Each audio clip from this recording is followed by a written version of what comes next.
I guess, instead of trying to be like everybody else, I could probably try to just be like myself. So I take and bullying.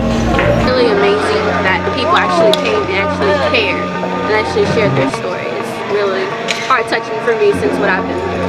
This was awesome.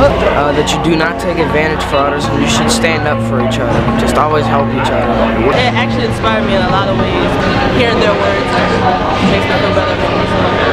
This assembly has touched me deeply. The words are powerful. I really like it. It inspired me. What I learned from the assembly is that you should never take people for granted, and you should always be kind to people. It makes me want to make a difference. Oh, I loved it. It was awesome. It was very inspiring and emotional. I would recommend this assembly to every administrator at every school.